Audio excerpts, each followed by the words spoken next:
Okay. All right. So here is your Chapter 11 practice quiz. A tree farmer hires a botanist to evaluate a blight that seems to be affecting his trees. So I looked up what a blight is, and a blight is like a disease or a fungus or something that destroys or eats away a tree. It kills the tree. So a farmer has trees like an orchard, and the yes, some of his trees are starting to die. So he wants to have a botanist come out that's professional and figure out what the heck is happening. The trees are planted in horizontal rows on a hill, and the blight seems to be a bigger problem near the bottom of the hill. Okay, so there's a hill, and the trees near the bottom seem to be a bigger problem there. The farmer wants to know, though, what the extent of the damage to the trees. Okay, the farmer wants to know the extent of the damage to the trees. Since the trees must be destroyed to examine them, the botanist doesn't have time to examine all the trees. It comes up later, but there's like over 4,000 trees. So to examine over 4,000 trees might take some time and money and effort, especially if you have to destroy every single one. So instead, she wants to select a sample. Several plans for choosing the sample are proposed. Name the sampling strategy in each. So we have 4 different strategies that they could use, right? It's not the end all be all types to sample, but this is just a selection of 4 possible ways, and they want you to name each one, okay? So this first one, it says randomly select 3 trees from each row, from each horizontal row. So what they're doing is they're making each row a group, and then from each group, selecting 3 random things equally through each group. To me, that's not a simple random one. That would be that grouping type one, which they call stratified. Okay, each row would be a strata, and within those stratas, you're supposed to do some sort of system of a simple random within that group. Okay, for each, into the same thing for each group. So that would be a stratified sampling strategy.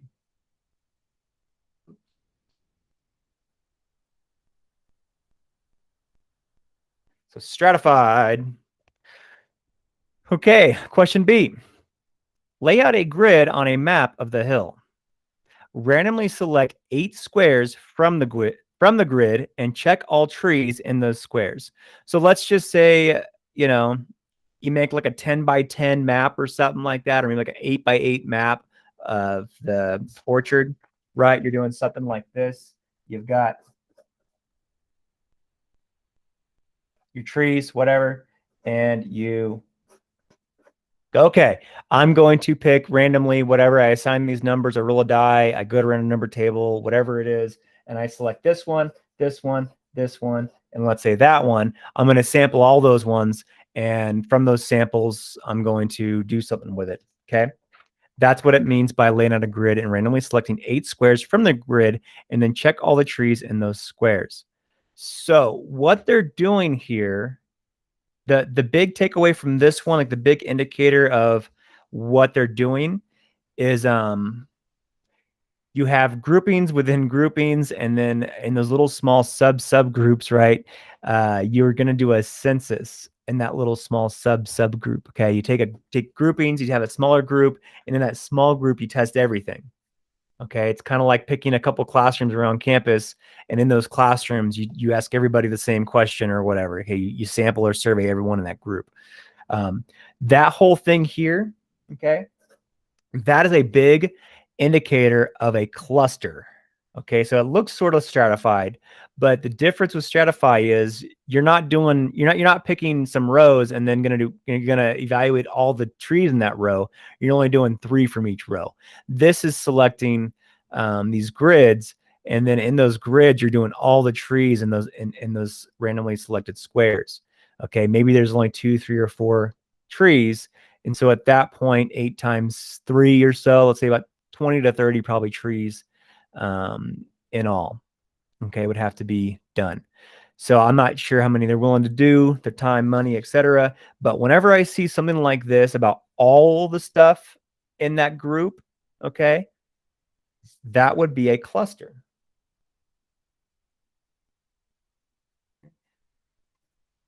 That is that keyword you're looking for if it's a cluster, is you're checking all of it.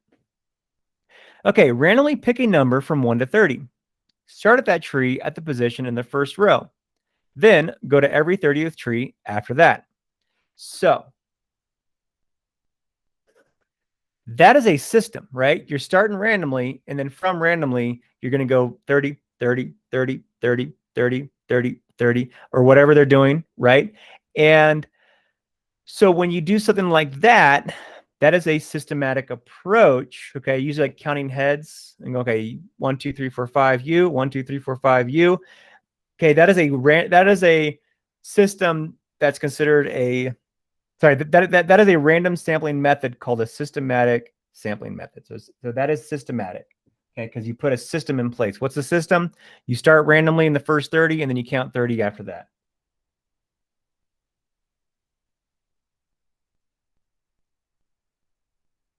All right. This next one on here, check the 10 trees closest to the parking lot where the botanist parks her car. So, hey, as you come up and you park your car or whatever, like, and you have your tools and whatever you're going to be using to measure the trees, okay, and take samples from the trees, whatever, just pick the 10 closest to the parking lot. Okay, that sounds very convenient. Okay, so that either is a convenient or usually what they'll call is convenience strategy.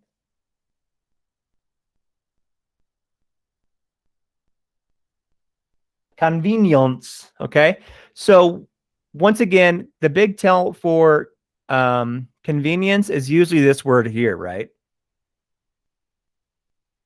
Okay, something's closest to you. Closest means proximity, like it's just easy to like pick that one right there, right? Remember I was telling you guys, like if you were to go out and do samples or do like surveys, whatever at school, like on campus, oh, just go to the parking lot or go to like the quad and just the first 10 people you see right there. That's a very easy way to do it. That's convenience sampling strategy. Okay, which has a lot of issues. You don't want to do it, but it is considered a method to do. Okay, it's just not a good one. All right. It's kind of like you can walk, you can drive, or you can take a bus or ride a bike. How do you want to get to In-N-Out? Well, I live in Wrightwood. I don't want to walk. Like I could, okay? Like you could just pick those 10 trees close to the parking lot, but it might not be the best method. It might have a lot of issues with it, okay? Like walking 20 miles. Like you can do it. It's got its issues if you can drive. Like, well, All right. Next, explain why the last plan suggested above, which is the convenience one, selecting the 10 trees closest to the parking lot might be biased. Be sure to name the kind or kinds of bias you describe and link it to the variable of interest. Okay. So what is the variable of interest? The variable of interest is has to be about the trees and if the trees are infected, right? So we got to make sure that as we talk about the bias, right? A bias is where you have an error in your a designed flaw, right? Some sort of like error in your sampling. Okay, that is what a bias is. A bias is for stats is a systematic failure or error that's going to essentially modify your results just from how it's designed. Okay, it's going to make your analysis just off. Okay, so explain what the last plan is above. Selecting the 10 trees close to the parking lot might be biased. Okay, be sure to name the kind or kinds of bias you describe and link to the variable of interest. So what might happen in general is like an under or over coverage. Okay.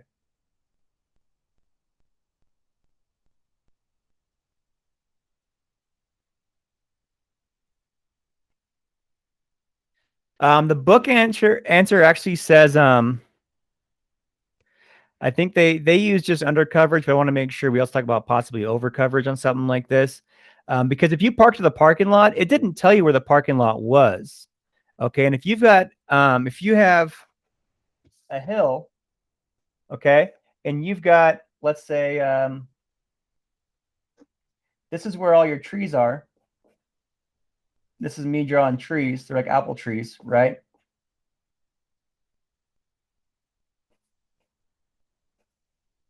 Whatever.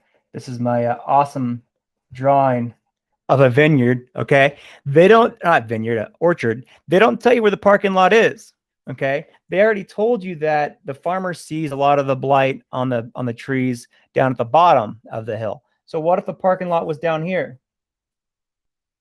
Okay, beep, beep, put your car there. So if they pick the 10 closest trees there, they're more than likely going to have an overestimation of coverage, okay? But what if the parking lot was, for some reason, okay, let's say the hill just kind of goes up like this, and then you've got like your little parking lot, okay, up here, and the car's parked up there. Here's my car. Awesome. Okay. Okay. Let's say the parking lot's up here. So what happens now? Potentially, you'll have under coverage. Okay. Potentially, a lot of the blight is maybe down here at the bottom where the bad trees are. So maybe you get under coverage because you're not really quite sure where all the fungus and the diseased trees are at. Okay. So it's either going to be potentially under or over coverage. Is it guaranteed that way? No. But, okay, we're looking at potential way, we're looking for ways that it could mess up. We're looking for ways we can systematically make an error. So we're trying to avoid that at all cost. So that's why this one would be the worst method, because it's so easy to do, but you don't get the best data. Like the data you're looking for might not even be anywhere close to correct. So the parking lot might be, so here's how they explain it.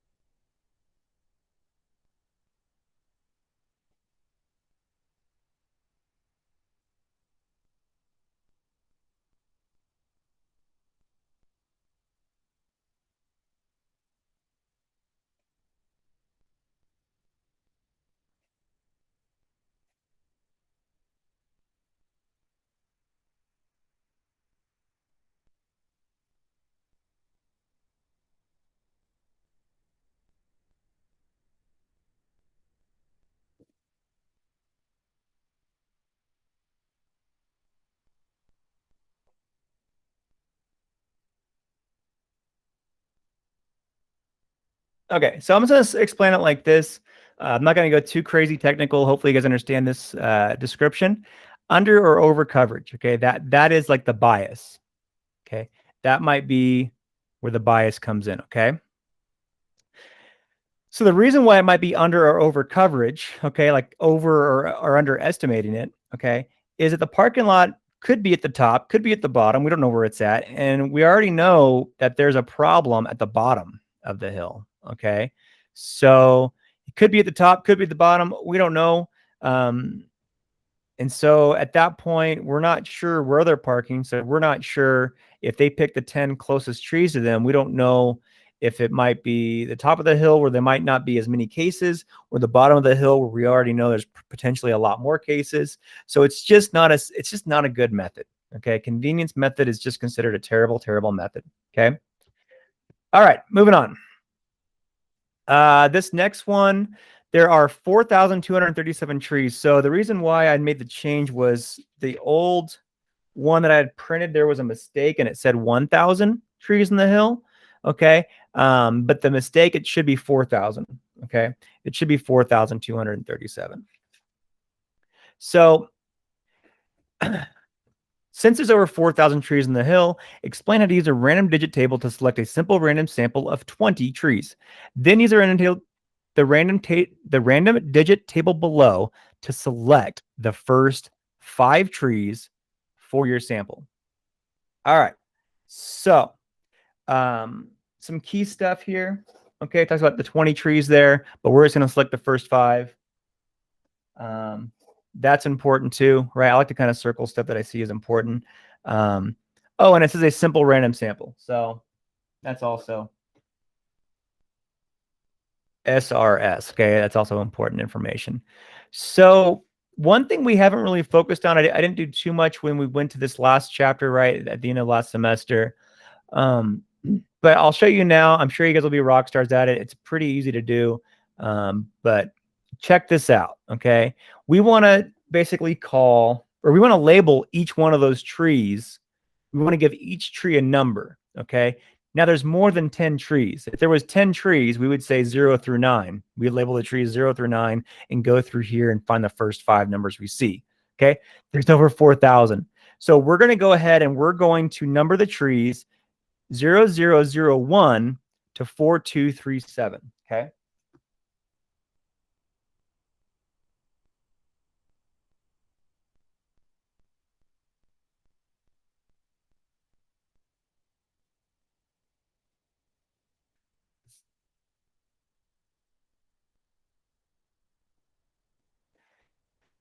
So we're going to give all the trees a 4-digit number, starting from 0001 and counting up till we get to 4237. So there should be 4,237.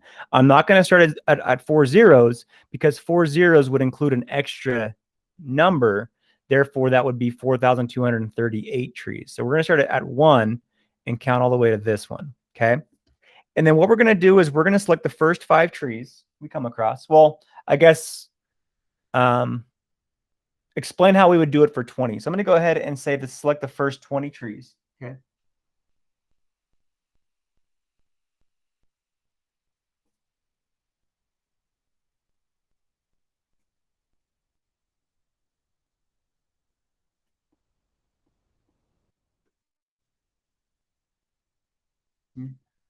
I don't foresee it really happening, but we're looking at 4 digits at a time. But if we ever get the same 4 digits that are a tree, we're going to ignore it because we're not going to study the same tree twice. We want unique numbers. Okay. We don't want to use 0001 and also 0001 again, because that would be the same tree twice. Okay. So ignore repeats. And then we are going to also ignore the numbers that are out of range. Okay.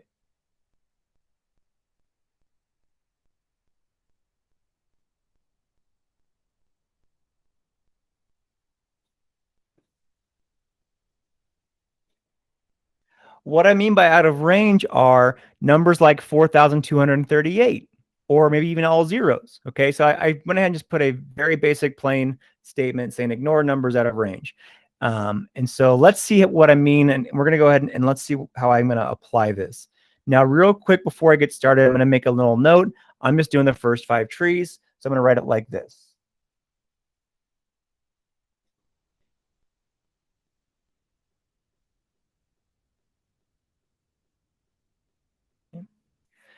All right. And then I'm going to go through this and I'm going to look at segments of 4 digits at a time. Okay, so watch how I do this.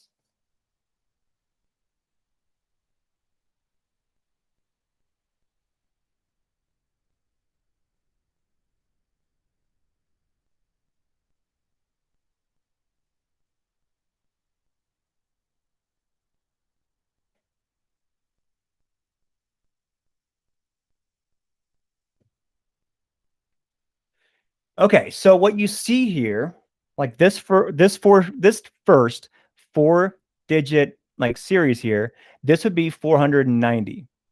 Does 490, is that between 0 or is that between 1 and 4,237? Yes. That's our first tree. So tree 490 is the first tree, or at least the first one that we selected. Might not be the first one you test, but the first one we selected to be part of that test. Okay, the next one. This would be 5,838. That's out of range. 5,229. That's out of range. 3,509. Ooh, that's actually in range. Okay. So hopefully now I'm sorry? I have a question. Yes. So for the first tree, is it important that we put the 0 in front of the 490 or can we just leave it 490?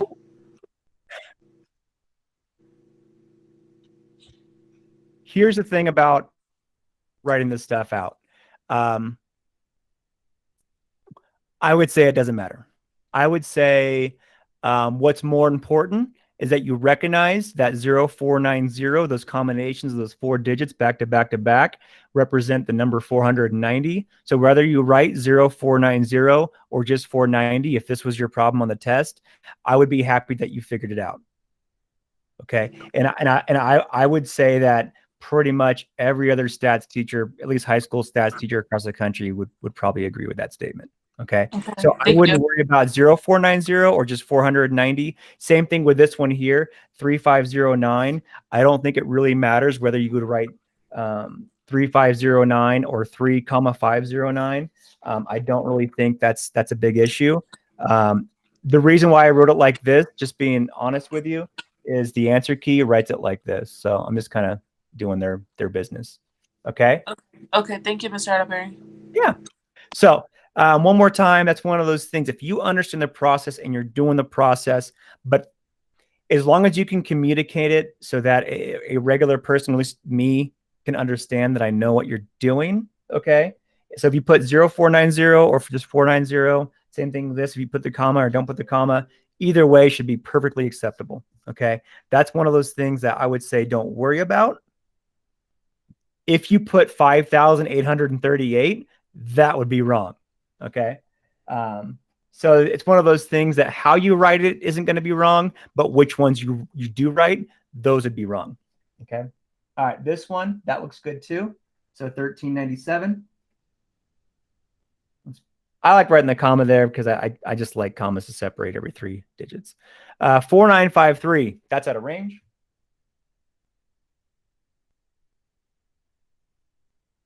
$17.89, that's in range. That's good. Out of range, out of range, out of range. That's good. So here we have 5 numbers. We've got tree number 490, tree number 3509, tree number 1397. I'm saying all these numbers and I'm saying tree. It sounds like I'm in the military saying like 3 over the radio, which you could say tree. So 1789 and tree number 5 is 1999. Okay. So all 5 of those numbers are in range. They're randomly selected. I would say this is a simple random, right? SRS, simple random sample. Every tree had an equal chance of being selected, plain and simple. Okay. So it's simple random. One more time. Number the trees. Select the first 20 trees. Ignore repeats. Ignore numbers out of range. Oh, I'll pause before this last question. Let me tell you guys how your actual quiz is going to look. Okay.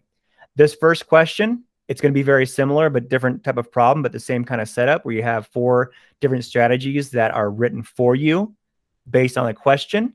And then I'll have 4 different strategies and you'll have to like match them up. Okay. It'll be online. You'll see 4 of these and you'll see like a little drop down menu and select which one matches it. Okay. Each one will be worth 1 point. So that'll be 4 points right there. Okay. 4 points right there. This one, it'll be written out for you. But what's going to happen is this bias portion will be fill in the blank. You've got to type what kind of bias is going to be there. So it's recommended to have your notes out or the book out and make sure you're using like the right word or phrase to describe the bias. But if you're not quite sure what to do, make sure you're double checking, triple checking the question for clues. Make sure you read through the rest of the answer I give you the explanation in the link in the description. You've got to actually write the bias. That's going to be worth 2 points there. Okay. Next for this one, this is going to be worth 2 points as well. This one you actually have to write out. Okay. So this one, and I'll show you guys the quiz before we leave today. So before you start it, I'm going to I'm going to show you online what it looks like. Okay. So just so you get an idea what it looks like. It's going to be something similar. They're going to give you a random number table and it's going to, whatever this is for the situation, and you'll have to type out how you're going to do it and give out like what the first ones would look like, right? So that one's going to be worth 2 points. This one's going to be auto-graded, but I'm going to go through and double check it. So if you got it wrong, if you didn't type out exactly what I kind of had typed out as the answer, if you type in something different, I'm going to double check it to make sure if you were close or you're in the right bias type. I'll make sure you'll get the 2 points for it. Okay. But if you write the right word or phrase, you'll get the 2 points automatically. But if you write something close, I'll have to double check it anyways. Okay. Because number 3 is like a little small 1, 2, 3, it's not that big of an answer, but when you finish typing it out, this won't be graded till I go in and I give you the 2 points for it. Just giving you a heads up on that. And then this last one, you're going to see this last one's going to be, once again, it's a kind of bias. So you'll have to, at multiple choice. Okay. You'll have to pick the multiple choice one for what kind of bias that you see in there. Okay. This one and the practice one is to describe it, but in the actual quiz, it's a very similar type question. You're just going to have to, one more time. Sorry. You're just going to have to select out of a choice of 4 or 5 different biases, which one would that potentially, be, okay, if they did that method. All right. Okay, last but not least, here we go.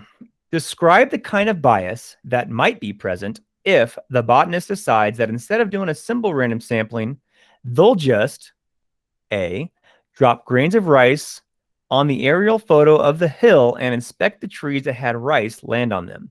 So imagine having like a picture, like an overhead picture of this orchard.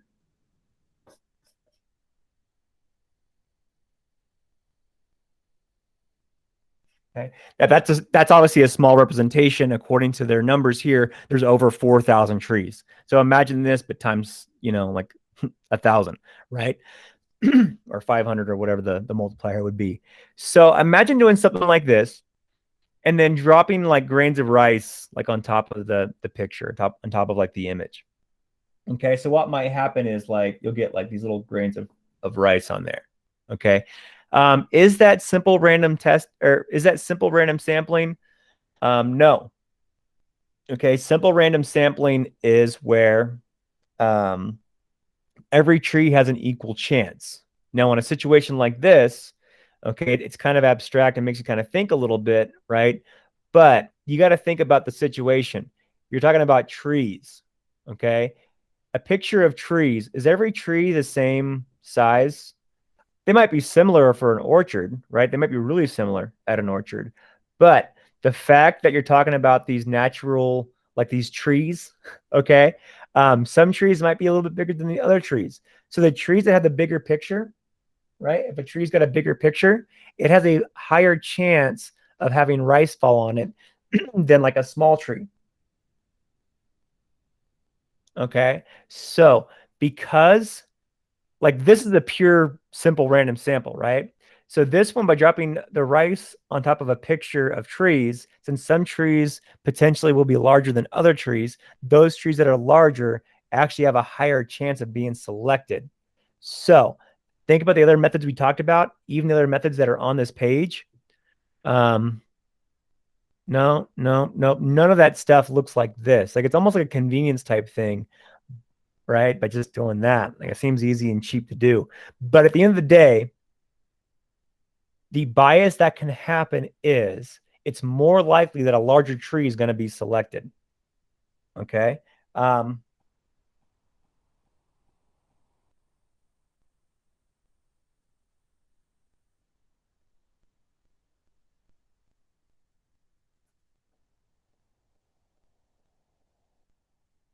So think about that for a moment. If larger trees, larger trees are more likely to be selected. Why is that an issue? What kind of bias could happen? Okay. How could that mess up the data? Okay. Well, what could happen is larger trees, potentially, we don't know. Okay. I'm not a botanist here. But larger trees could potentially have more of a chance of being infected or less of a chance of being infected. So because one of those might actually exist, I don't know, right? There's 3 options. Either it's the same, either it's more, or it's less. We don't know. Okay. We don't know the science behind this. I honestly don't. Okay. But according to this, we don't know either. Right. So, or the farmer doesn't know, or the botanist doesn't know probably either. So the fact that larger trees more likely to be selected, there's a chance that it could screw up your data. Okay. And because there's a chance of screwing up the data, you probably shouldn't use it. But what the bias description, what the bias would be either over or under representation. Kind of like what we talked about this whole like under or over coverage. You could get the same exact thing with this one. Okay. That is a bad thing to do. Okay. So it could be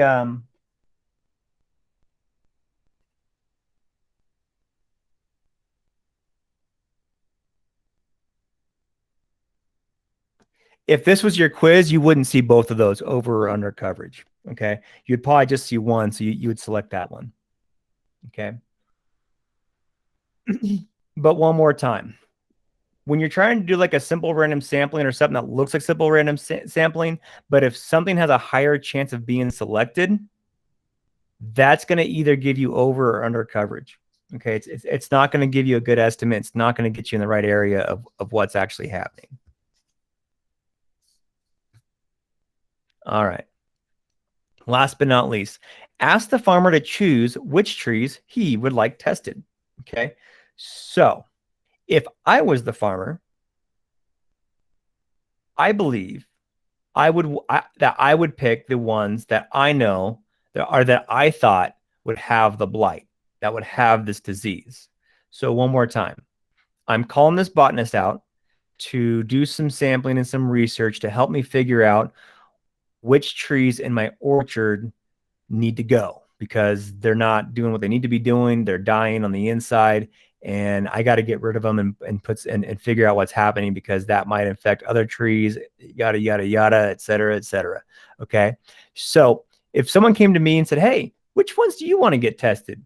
Oh, I'd pick this one, and that one. Like that one has signs. That one's got signs. That one I think has it. Okay. What's the issue with that?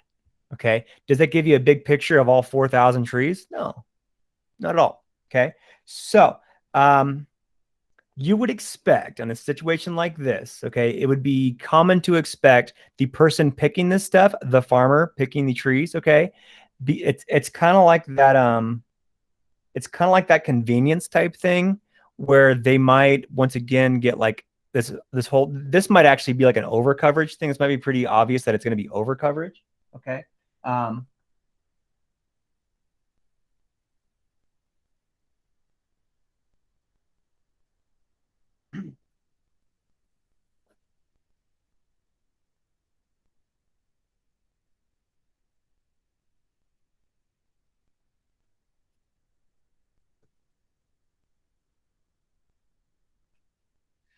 So the farmer may select trees that he believes already have the blight. So because he's selecting these trees that he believes already have the blight, that's not going to give you an accurate representation, right? That's not going to give you, potentially, it's going to say, okay, we know those do, but what about all the other, 4,000 trees?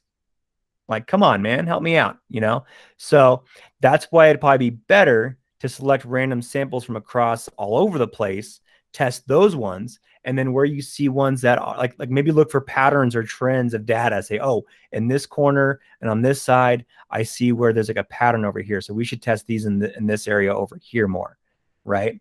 So if you just test the ones that he thinks have a blight, you might just be confirming what we already know. And so it's better just to do a bigger sample over the whole orchard. Okay. I'll just say, I'm